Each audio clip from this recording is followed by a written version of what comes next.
Good morning, everyone. Jim Laird here, live from Indian Shores, Florida. It's actually a pretty, for Florida, it's pretty brisk here. It's in the 50s with a wind. In the sun, it feels great. The problem is if I'm out in the sun, the wind noise would probably be ridiculously annoying. So we're here in the shade for now. So it's very brisk for here. It's amazing how many parkas I see.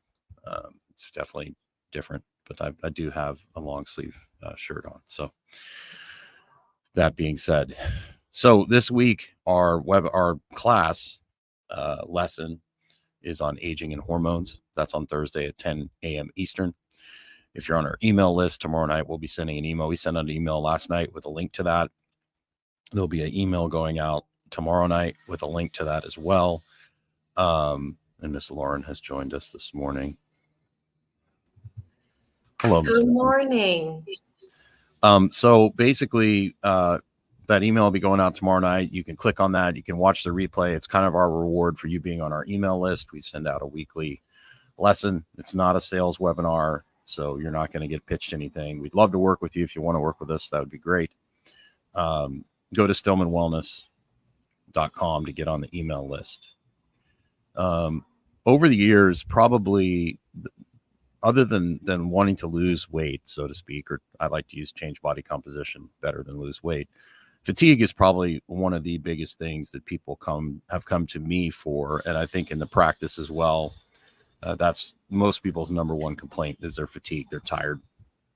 And my bread and butter demographic is the ladies, particularly the ones that are trying to be career oriented and a mother, and they're doing all the things, and they're basically taking care of everyone else but themselves. So I don't know what you've observed, Lauren, but that's pretty much what I've observed is these ladies that are trying to do all the things, and they kind of just let their self-care go to the wayside. Yeah, absolutely. I think women, not to say that men don't experience this, because they certainly do, but I think women tend to be higher up on that level than men. And oftentimes it's because maybe they're burning the candle at each end, trying to take care of everybody, like you said, and not taking care of themselves. They're, running on less sleep, maybe because there's children keeping them up, or a job that, working long hours, not eating as much, trying to stay fit and, keep up with all the societal pressures that, tend to be present right now.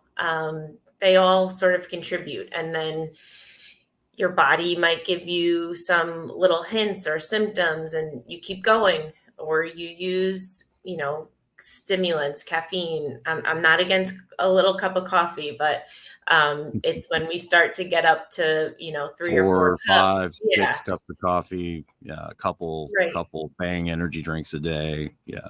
Right. Mm-hmm. Reaching to energy drinks, maybe some addictions. And then your body sort of says, okay, like I'm not doing this anymore, and right.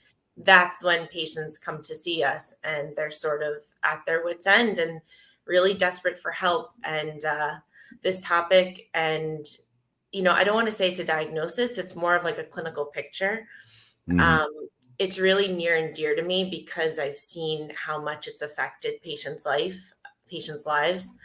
And I think that it's more prevalent now than ever, just because of what we're going through in the modern world, what we went through with COVID. I really couldn't believe what I was seeing in my clinical practice after COVID, whether it be patients coming down with COVID or vaccination. Those were definitely triggering events that sort of put patients in this clinical picture of chronic fatigue.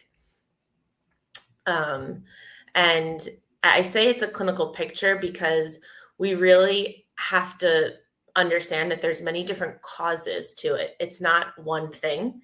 And once we find out what those causes are, then we can, understand it and really start to treat it.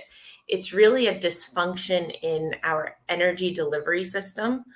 energy delivery mechanisms. And my understanding of chronic fatigue really came from an amazing naturopathic doctor, Sarah Myhill.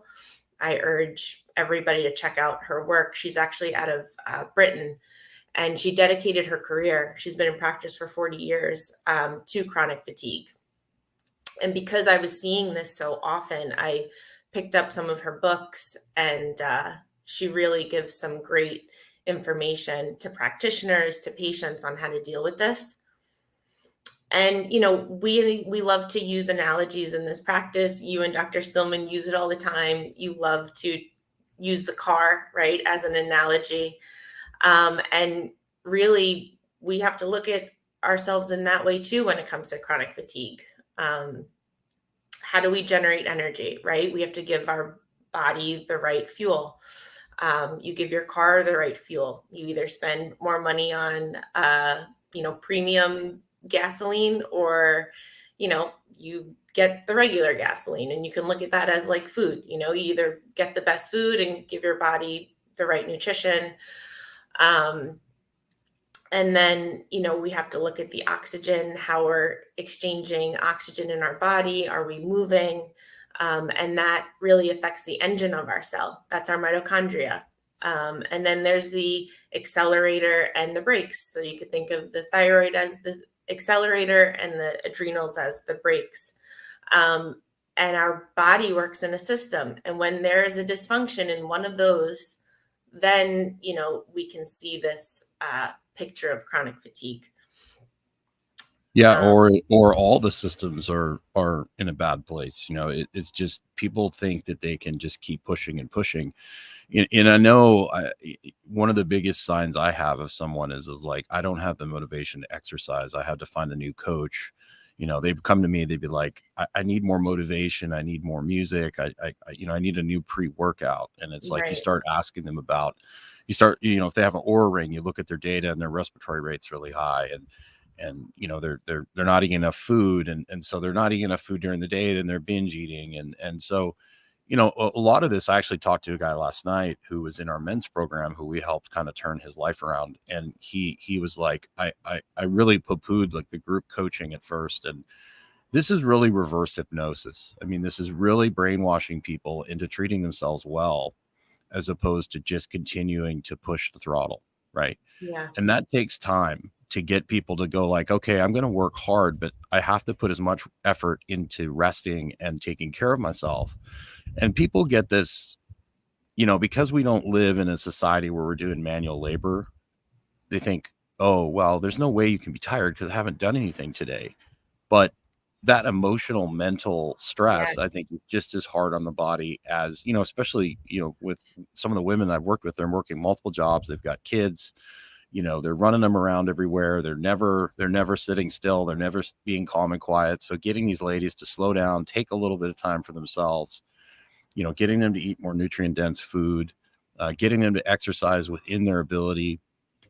These are all things that take time, and you just can't switch these things over on a dime. And when you get highly stressed, you go back to these coping mechanisms, and it takes time to basically, this gentleman did our small group men's coaching for a while, and then he's come back and he's like, I really missed the group coaching and the accountability. So he joined the Fundamentals of Wellness here yesterday. Actually, he took advantage of our Black Friday sale. And if you're on our email list, you'll have access to that. We're sending out one email again tonight. We're closing it out. You get 50% off the first month. But people just don't understand how, like, these are all conscious choices you have to make. Right. And it's very easy. And I have to battle with this stuff constantly. Like when I get under stress or, I'm not in a good place, my tendency is to get on YouTube and start scrolling, and I'm watching history videos. Like I'm a total dork. Right. And so I'm scrolling through the phone and it's like, okay, I've got my blue blockers on. Great. But then all of a sudden it's like, okay, it was 9:30. Now it's 10:30. Now it's 11:30. Now it's 12:30. And I have to go, no, I got to stop this. Like, I got to get that phone out of my hand and I got to, put it away because what happens is I get stuck in that. And then all of a sudden I'm sleep deprived. And when I'm sleep deprived, I tend not to eat as good of food or, all of a sudden I'm reaching for an energy drink so I can go to the gym. And it turns into this like, cascade of shenanigans, right? Yeah. And it's very easy to get caught up in these shenanigans. And I use the car analogy all the time. And one of my favorite analogies is modern life is like getting in your car in the driveway, turning it on, and revving the living hell out of it and never driving anywhere. That's essentially modern life, right? And then even if you just sit in the driveway and rev your engine and you wonder why your engine's busted, right? Even though you haven't driven anywhere, you haven't done any actual work, right? You haven't gone anywhere, but the engine's still busted because you revved the shit out of it, right? So getting women in particular to put the oxygen mask on themselves first is something that takes time, and it takes accountability and coaching and reminding to build new behavior changes, new habits, like walking outside 3 times a day, doing all these things. They're going to manage stress. When you breathe less, when you're less stressed, you absorb your food better, all these things, you don't use up so much magnesium. And so people are looking for like a magic fix. Well, I want to take magnesium, or I want to take this, but they don't understand it's a lifestyle issue. It's like death by a million paper cuts. Right. And we have to also understand that we only have so much energy, right, in our bucket, or we only have so much in our cup, right? And we can spill over, right? Or we can use up all that energy in our bucket, and that's okay, but we need to stop there and listen to our body and say, okay, I'm going to rest now. And that's when, things start to show up and give us these signs of fatigue. You might have brain fog, inability to organize yourself, muscle weakness, poor stamina. And then, it's tough to work out, and that's where it starts to spiral. Well, a lot of times the workouts make it worse. A lot of the things that Dr. Stillman and I do in the coaching practice is like, okay, you're a hard charging lady, you're a CEO or whatever. Like, okay, you've got 3 teenagers in your house. Why are you cooking dinner? Like, why are you doing the housework? Like, you've got 3 totally able-bodied people that can do all that stuff for you. Right. Why are they not doing that? Well, or, maybe hire a meal service. If you want to charge like that, you got to outsource some of these other things, right? So you actually have time to relax and do things like you shouldn't be working an 8 to 10 hour day and then come home and have to cook all the food for the kids and chase the kids around. Like, if, they're 14, 15, 16, like, okay, you guys got to help, so a lot of that is helping people kind of come up with strategies to deal with the situation they're in. And that really only comes from getting to know people. You can't talk to a person one time and get to know their situation. It takes time. And then we're going to have to make adjustments over time, right? Like, I'm constantly adjusting my lifestyle. I'm constantly adjusting my workouts. I'm constantly adjusting and self-aware of what my body needs on that particular day, because it changes. Some days I can push harder because I rested really well, and other days I need to do more restorative things. And people think like you fix it once and it's done. No, this is this is a lifetime ordeal, that you're constantly dealing with challenges and insults that you have to basically handle and deal with on a regular basis. Yeah, and it's okay to rest, and it's okay to take that time to recover, because I think, you think resting is like a form of weakness, or, it is so vital and important to our wellness and recovery. And you have to schedule it too. If you don't schedule it, it don't happen. Right.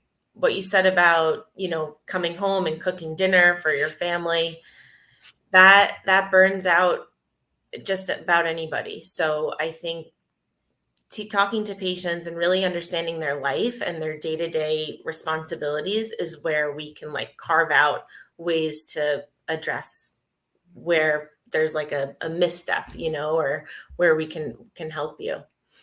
Yeah, as opposed to just throwing a medication at it or a supplement at it. So absolutely. How was your Thanksgiving? Did you have a good It was very good, Jim.